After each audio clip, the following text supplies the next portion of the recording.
सवाल खैर दोस्तों, मैं हूं आदिल खान आज़ाद। आज है 6 नवंबर 2025। आप देख रहे हैं आज़ाद बोल इंडिया पर मिडिल ईस्ट मॉर्निंग न्यूज़।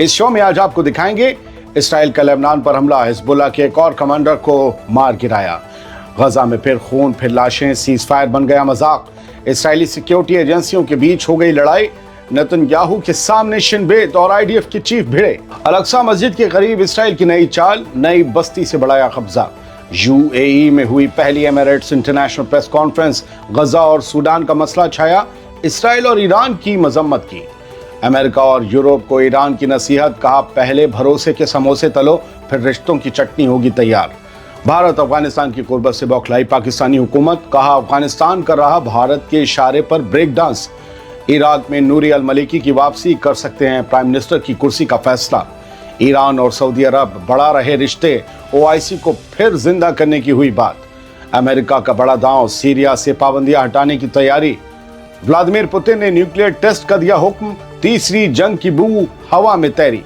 और अमेरिका में मुसलमानों का जलवा, ममदानी और गजाला हाशमी की जीत पर झूमी दुनिया। शुरुआत करते हैं इस शो की गजा से। गजा में अब भी खून बहाया जा रहा है। इसराइली फौज ने सेंट्रल गजा में 2 फलस्तीनियों को अलग अलग इलाकों में शहीद कर दिया।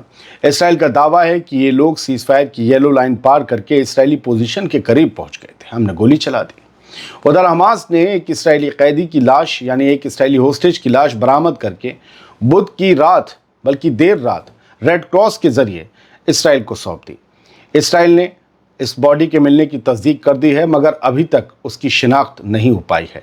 लेकिन जो फलस्तीनी बॉडीज कल सुबह सीज फायर एग्रीमेंट के तहत गजा को वापस की गई थीं, वो इतनी सड़ी गली हालत में थीं कि उन्हें पहचान पाना मुश्किल हो गया। गजा की हेल्थ मिनिस्ट्री के अफसर के मुताबिक एक बॉडी का सर तक गायब था।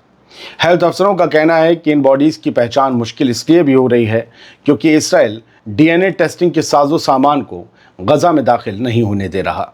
इसराइल से एक बड़ी खबर है, शिन बेत और आईडीएफ के दरमियान झगड़ा होने से जुड़ी ये खबर है और वाकई चौंकाने वाली है क्योंकि इसमें बहस बड़े नीचे दर्जे की भी हो गई। नेतन्याहू के सामने हुआ ये झगड़ा और एक दूसरे को उसकी औकात बताई गई है। इसराइल के अंदरूनी सिक्योरिटी सिस्टम में तेज टकराव की खबर दोस्तों जरा ध्यान से सुन लीजिए। शिन बेत के चीफ डेविड ज़ेनी और आईडीएफ के chief of staff general Eyal Zamir के बीच प्राइम मिनिस्टर के दफ्तर यानी नेतन्याहू के दफ्तर में एक मीटिंग के दौरान जोरदार झगड़ा हुआ। इस मीटिंग में दोनों के बीच जुबानी जंग इतनी बड़ी कि माहौल तल्ख हो गया। ज़ामिर ने ज़ीनी पर इल्ज़ाम लगाया कि वो अपनी हदों से बाहर जाकर ऐसे मसलों पर बोल रहा है जो शिन बेत के दायरे में नहीं आते। कहा कि लाला अपनी हुदूद में रहो, जामे में रहो। रिपोर्ट के मुताबिक ज़ामिर ने गुस्से में कहा कि मुझे बस ये समझना है कि शिन बेत का यहाँ क्या रोल है। क्या अलर्ट तुम लोग जारी करोगे? नहीं, अलर्ट आईडीएफ जारी करेगी, तुम नहीं करोगे। ये टाइम्स ऑफ इसराइल की खबर है, देर रात 5 और 6 की ये शाया हुई है। मीटिंग में मौजूद प्राइम मिनिस्टर बेंजामिन नेतन्याहू ने हालात संभालने की कोशिश की। दोनों में जो कट्टम जुज्जा मचा हुआ था उसे छुड़ाने की कोशिश की। नेतन्याहू ने दोनों एजेंसियों के बीच जॉइंट वर्किंग मैकेनिज्म बनाने का मशवरा दिया ताकि सिक्योरिटी तालमेल पर चल रही रस्साकशी पर लगाम लगाई जा सके। लेकिन इस झगड़े ने इसराइल के सिक्योरिटी ढांचे के अंदर की गहरी दरारें फिर से ज़माने भर के सामने उजागर कर दी हैं। बढ़ते हैं आगे।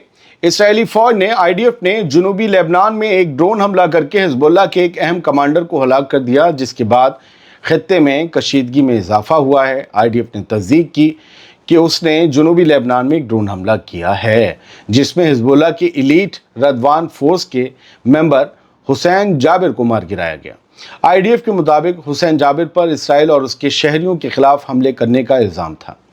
दोस्तों, अब इन हालात पर और क्या बोल सकते हैं। मुझे तो बस उर्दू के मशहूर शायर मीर तकी मीर का एक मिसरा याद आ रहा है, चाहते हो सो आप करो, हमको अबस बदनाम किया। यानी सब कुछ आप कर रहे हो और हमें बदनाम कर रहे हो। लगता है इसराइल पूरे ईस्ट यरूशलेम और मस्जिद अल-अक्सा को कब्जाने के प्लान पर लग गया है। इसराइल ग्रेटर इसराइल की प्लानिंग के तहत फ़लस्तीनी ज़मीनों पर लगातार कब्जा कर रहा है और यहूदी सेक्टर्स को बसाया जा रहा है। अब इसराइल ने ईस्ट यरूशलेम में यहाँ पर जियोवा बेन्यामिन बस्ती है, सेटलमेंट है, इसमें एक नया प्रोजेक्ट बनाने के लिए टेंडर जारी कर दिया है। पहले ही लीगल नाजायज़ ये से सेटलमेंट को बनाया जा चुका है, लेकिन अब इसमें एक नया प्रोजेक्ट है। फ़लस्तीनी अथॉरिटी ने इस कदम की सख्त मजम्मत की है। इसके सिवा जो है महमूद अब्बास की पीए और कुछ कर भी नहीं सकती। इसराइल की हाउसिंग मिनिस्ट्री ने 2 टेंडर निकाले हैं। एक में 342 यूनिट्स हैं और दूसरे में 14 घर हैं जो इसराइली फ़ौज के रिज़र्व फ़ौजियों के लिए होंगे, यानी फ़लस्तीनियों के सिर पर हमेशा के लिए इसराइली फ़ौजियों को बैठा दिया जाएगा। इसराइल की इस प्लानिंग से फ़लस्तीनी ज़मीनें और बागात छीने जाएंगे। दुनिया खामोशी से जुल्म को देख रही है। ये सब पिछले 75 साल से जारी है, मगर क्या करें, इस अंधी बहरी दुनिया से और उम्मीद भी क्या की जा सकती है सिवाय इसके कि वो खामोश रहे। यूएई में गजा और सूडान का मुद्दा गूंजा है। कोई राहत मिलेगी या सिर्फ बैठकों में नाश्ते के बाद बस डकारे मारी जाएंगी, इस बारे में कुछ कहा नहीं जा सकता। जिस यूएई पर सूडान के हालात खराब करवाने का अनकन्फर्म्ड इल्ज़ाम है, उसी मुल्क में सूडान में अमन कन्फर्म करवाने की बातें हुई हैं, लेकिन इसराइल के साथ साथ ईरान को भी लपेटा गया है। अबू धाबी में हुई पहली एमिरेट्स इंटरनेशनल प्रेस कॉन्फ्रेंस में गजा और सूडान की तबाही सबसे बड़ा मुद्दा रहा। सूडान में जारी जुल्म रोकने और फ़लस्तीन के लिए और फ़लस्तीनियों के लिए अलग स्टेट की मांग दोहराई गई। कतर पर ईरान और इसराइल के हमलों को पूरे गल्फ ममालिक के लिए ख़तरा बताया गया। जो कतर पर पहले ईरान ने मिसाइलें दागी, अमरीकी एयरबेस पर और बाद में इसराइल ने हमास के रहनुमाओं पर दागी, उन दोनों ही मामलों को इसमें उठाया गया और गल्फ ममालिक के लिए ऐसे इंसिडेंट्स ख़तरा बताए गए। इस कॉन्फ्रेंस में कहा गया कि आज दुनिया जंग के जुनून में फंसी है और अमन कहीं दिखाई नहीं देता। ईरान ने 2 टूक ऐलान किया है कि भरोसे के समोसे हमें नहीं, अमेरिका और यूरोप को तलने होंगे। हम बस जायका बढ़ाने के लिए चटनी तैयार करेंगे और वो हालात के हिसाब से तीखी भी हो सकती है, मज़ा बिगड़ भी सकता है। ये मजाक की बात रही, लेकिन खबर का लुब्बुल-लुआब यही है। ईरान के सदर मसूद पेज़ेश्कियान ने कहा कि अमेरिका और यूरोप को ईमानदारी से पेश आना होगा, क्योंकि हमें अपनी सच्चाई साबित करने की ज़रूरत नहीं है, उन्हें है। फ्रांस के सदर एमैनुअल मैक्रों से बातचीत के दौरान ईरानी सदर ने कहा कि हमारे खिलाफ झूठा कैंपेन चलाया गया, प्रोपेगेंडा फैलाया गया और झूठ बोलकर हम पर पाबंदियां लगाई गईं। ईरानी प्रेसिडेंट पेज़ेश्कियान ने कहा कि अगर वेस्ट यानी मगरिब अच्छे रिश्ते चाहता है ईरान से, तो ईमानदारी दिखाए, वरना जवाब के लिए हम तैयार हैं। तुर्की से खबर है, जहां तुर्की और कुर्द बागियों में सुलह के आसार नजर आने लगे हैं। तुर्की के सदर एर्दोगान ने इशारा दिया है कि जेल में कैद पीकेके लीडर अब्दुल्ला ओजलान को मेंबर्स ऑफ पार्लियामेंट के सामने बात करने की इजाज़त दी जा सकती है। उन्होंने कहा ये एक बहुत नरमी भरा कदम है, काफ़ी बड़ा कदम भी है। एर्दोगान ने कहा कि कुर्द लीडर से हमारी बातचीत बहुत अच्छी रही है और अगर ये सुलह होती है तो ये तुर्की की सियासत में बड़ा मोड़ होगा। दोस्तों, याद रहे साल 2015 में अमन की डील के टूटने के बाद तुर्की में फिर से खूनी टकराव शुरू हो गया था। पाकिस्तान ने अफगानिस्तान से टेंशन का सारा ठीकरा इंडिया के सिर पर फोड़ दिया है। पाकिस्तान के डिफेंस मिनिस्टर ख्वाजा आसिफ ने कहा कि भारत अफगानिस्तान को हमारे खिलाफ भड़का रहा है। उन्होंने दावा किया कि तालिबान इंडिया के इशारे पर नाच रहा है, मगर उनके पास कोई सबूत नहीं कि अफगानिस्तान इंडिया के इशारे पर वाकई नाच रहा है। बताओ, जिस तालिबान ने दोस्तों अमेरिका और सोवियत को उमराव जान से भी अच्छा नाच नचा डाला, वो भारत के इशारों पर नाच रहा है। जहाँ तक मुझे पता है, अफगानियों को अच्छा डांस नहीं आता है। ऐसे में पाकिस्तानी मिनिस्टर का ये बयान खुद की नाकामी छिपाने और अपनी आवाम को भटकाने की कोशिश के अलावा कुछ और नज़र नहीं आता। असल बात यह है कि भारत अफगान दोस्ती से पाकिस्तानी हुकूमत को दिक्कत हो रही है, जो नेचुरल भी है, होनी भी चाहिए, और अब वो अपनी नाकामी का ठीकरा इंडिया पर फोड़ रहा है। ये पाकिस्तान के हुक्मरान फोड़ रहे हैं। जब आप मिस्टर मिनिस्टर, जब आप अफगानियों को अपने यहाँ से भगाओगे, अफगानी इलाकों में जाकर एयर स्ट्राइक करोगे, तो आपको काबुली पुलाव तो नहीं खिलाएंगे, गोली के बदले गोली चलाएंगे, बम के बदले बम। ख्वाजा से भी पता नहीं किस धुन में रहते हैं। इराक की सियासत में फिर से नूरी अल-मालिकी लौट आए हैं। वज़ीर आज़म की कुर्सी पर नजरें हैं, बैठना नहीं चाहते लेकिन बैठा सकते हैं जिसको चाहें। इराक के साबिक वज़ीर आज़म हैं नूरी अल-मालिकी, प्राइम मिनिस्टर हैं। एक बार फिर वो मुल्क की सियासत में ताकतवर रोल निभा रहे हैं। 11 नवंबर के पार्लियामेंट इलेक्शन के बाद वो नए वज़ीर आज़म के इंतखाब में अहम किरदार साबित हो सकते हैं। उन पर इल्ज़ाम है कि उन्होंने शिया सुन्नी नफरत को बढ़ाया और ISIS को रोकने में नाकाम रहे, मगर अदालत, फौजी ग्रुप और सियासी रसूख के दम पर वो आज भी इराक की एक बड़ी ताकत है। स्टेट ऑफ लॉ नामी शिया इत्तेहाद के सरबराह मालिकी को इतना असरदार माना जा रहा है कि 11 नवंबर के आम इलेक्शन के बाद अगला प्राइम मिनिस्टर इराक का कौन होगा ये वही तय कर सकते हैं। इतना ताकतवर माना जा रहा है कि वही तय करेंगे, यानी वो किंग मेकर बन सकते हैं।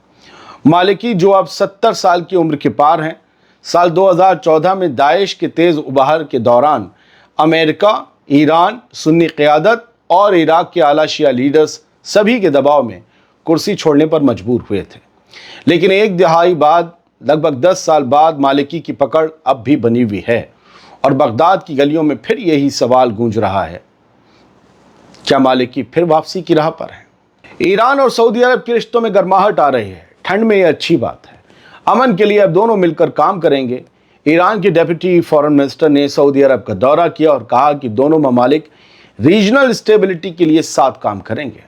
इस मौके पर गजा की सूरत हाल पर भी बात हुई और इसराइल के जुल्म की मजम्मत भी की गई। ईरान ने OIC को मजबूत करने की बात दोहराई, जो आज शायद मुस्लिम दुनिया की सबसे अहम ज़रूरत है। ईरान का मानना है कि अगर OIC मजबूत हुआ तो मुसलमानों की आवाज़ दुनिया में सुनी जाएगी। अमेरिका ने एक बड़ा दांव चल दिया है। सीरिया पर से पाबंदियां हटाने का प्रपोजल पेश कर दिया है। अमेरिका ने UNSC में एक मसौदा पेश किया है जिसमें सीरिया के सदर अहमद अल-शरा और वज़ीर दाखिला अनस हसन खताब पर लगी सज़ाएं, पाबंदियां हटाने की सिफारिश की गई है। अभी ये साफ नहीं है कि इस प्रपोजल पर वोटिंग कब होगी, लेकिन पास होने के लिए इसे कम से कम 9 वोटों की ज़रूरत होगी UNSC में, और इस पर रूस, चाइना, फ्रांस या ब्रिटेन में से किसी का वीटो नहीं लगना चाहिए, ये शर्त है। ख़ास बात यह है कि अहमद अल-शरा 10 नवंबर को अमेरिका का पहला दौरा करने वाले हैं, जहां उनकी मुलाकात डोनाल्ड ट्रंप से होगी। खबरों के मुताबिक अल-शरा इस दौरे में ISIS के ख़िलाफ़, अपनी पुरानी तंजीम के ख़िलाफ़ अमेरिका की अगुवाई वाले अलायंस में शामिल होने का समझौता साइन करेंगे। दोस्तों, याद रहे, डोनाल्ड ट्रंप पहले ही ऐलान कर चुके हैं कि वॉशिंगटन अब सीरिया पर लगी अमरीकी पाबंदियां हटाने जा रहा है, यानी मिडिल ईस्ट में एक नए इक्वेशन की शुरुआत तय दिख रही है। बात मिडिल ईस्ट से बाहर की, लेकिन बेहद ज़रूरी है। व्लादिमीर पुतिन तैयार हैं। रूस ने भी एटमी टेस्ट की तैयारी का हुक्म दे दिया है। दुनिया फिर थर्ड वर्ल्ड वॉर की आहट सुन रही है। दोस्तों, ट्रंप के बाद अब व्लादिमीर पुतिन ने भी न्यूक्लियर हथियारों की टेस्टिंग की तैयारी का हुक्म दे दिया है। रूस के डिफेंस मिनिस्टर आंद्रे बोलोसोव ने कहा कि अमेरिका की हरकतों के जवाब में ये करना बेहद ज़रूरी है, हमें करना पड़ेगा। एक्सपर्ट्स का कहना है कि अगर सुपर पावर्स के सिर पर जंग का जुनून सवार हुआ तो पूरी दुनिया तबाही की आग में झोंक दी जाएगी। हालात टेंस हैं। दोनों बड़ी ताकतें न्यूक्लियर टेस्टिंग की बात कर रही हैं, और अभी तो ये टेस्टिंग है, कहीं दागने की बात शुरू ना हो जाए। अमेरिका में मुस्लिम सियासतदानों की तारीखी जीत का चर्चा हर तरफ है। पूरी दुनिया में ममदानी और गजाला हाशमी ने जो नई कहानी लिखी है, उसके चर्चे हो रहे हैं। न्यूयॉर्क में जोहरान ममदानी के मेयर चुने जाने के बाद अमेरिका की वर्जीनिया की गजाला हाशमी ने भी इतिहास बना दिया है। वो वर्जीनिया की पहली इंडियन अमेरिकन और मुस्लिम खातून हैं जो इस ओहदे पर पहुंची। हाशमी का ताल्लुक भारत के हैदराबाद से है। उन्होंने 2019 में रिपब्लिकन सीट छीनकर डेमोक्रेट्स को बड़ी जीत दिलाई थी। ये कामयाबियां दिखाती हैं कि अमेरिका में मुस्लिम और साउथ एशियन सियासतदानों का असर लगातार बढ़ता जा रहा है। फिलहाल ये थी कुछ अहम खबरें। उम्मीद ये करते हैं कि साफ गोई से फैक्ट्स के साथ जो कुछ भी आपके सामने रखा वो आपको आसानी से समझ आया होगा। अगर कुछ मुश्किल हो तो बता दीजिए, उसमें भी तरमीम की जाएगी, उसमें भी संशोधन किया जाएगा। बहुत बहुत शुक्रिया। सलामत रहिए, खुश रहिए।